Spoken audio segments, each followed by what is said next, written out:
Здравейте, скъпи слушатели, и добре дошли! Вие слушате "Който има уши да чуе", радиоподкастът, който събира най-важните новини и ги поднася директно от Сакраменто, Калифорния. Тук се коментират всякакви теми, свързани с Америка и светът около нея. Аз съм Лу. Днешната новина е свързана с здравеопазването или по-точно как работи здравеопазването в Щатите. Истинска комедия или трагедия? Така съм озаглавила днешното предаване. Гледах едно интервю на небезизвестната Нана Гладуиш по един от българските канали. Тя сподели пред зрители, че живее в Майами, Флорида. Там ми се наложило, цитирам, да отида на гинеколог. Предварително направила обстойно проучване на гинеколога, проверила рейтинга му, биографията му, къде и какво е завършил, колко години стаж е имал и така нататък.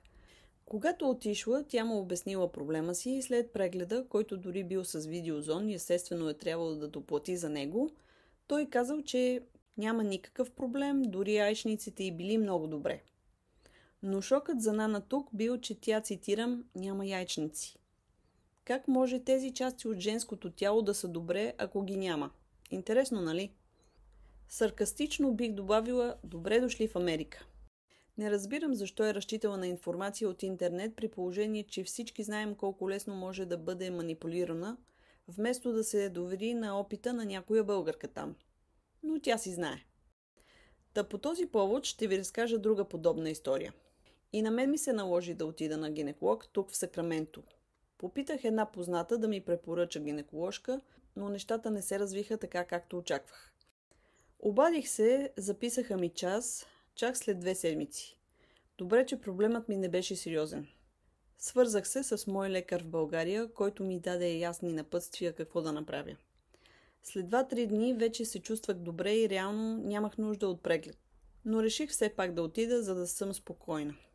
Когато пристигнах, първо поискаха застраховката ми. Тук винаги проверяват дали можеш да си платиш преди да те прегледат. За щастие, моята застраховка покри прегледа и не трябваше да доплащам. Въпреки записания час, чаках повече от 1 час в чакалнята. Приеха ме, почаках още малко в кабинета, накрая дойде сестрата, попитаме какъв е проблема и си записа информацията, за да я предаде на докторката.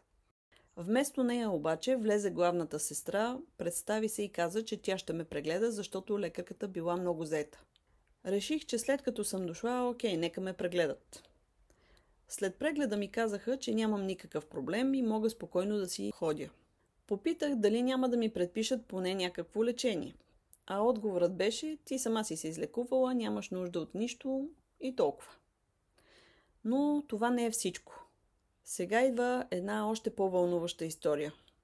В спешното на Сакраменто има още по-некомпетентни доктори. Един уикенд си прещипах нерв и се наложи да отида там, защото събота и неделя личният лекар не работи. Прегледаме млад доктор, който очевидно нямаше опит, просто ми изписа лекарства за болката и нищо повече.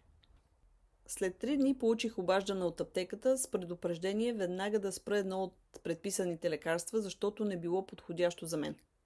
Добре, че го взех само веднъж и понеже се почувствах зле, веднага го спрях. По-късно проверих за какво е то и се оказа, че е за пациенти с шизофрения. Наистина се почувствах като опитно зайче. Сякаш някой се упражняваше върху мен, без изобщо да го интересува какъв ще е резултатът. Ами ако се беше случило нещо необратимо, после върви го съди. Ето така изглежда здравеопазването в Америка, приятели. Не можеш да разчиташ винаги на лекари и специалисти. Обикновени хора като мен трудно стигат до високо квалифицирани такива. Явно всичко е въпрос на късмет. Кой ще на смяна, на кого ще попаднеш? С 2 думи, дано никога не ни се налага да търсим помощ за нещо по-сериозно. Май е по-добре специалистите да си ги търсим в България, а не в Америка. Поне аз до такъв извод стигнах.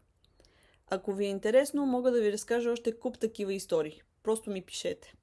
Много ще се радвам да чуя и вашия опит. Споделете в коментарите, ако и вие сте преживяли нещо подобно, независимо дали в Америка или в България. Вие слушахте "Който има уши да чуе", подкастът за събитията, които движат света ни. Аз съм Лу. Благодаря ви за доверието и за това, че бяхте с мен.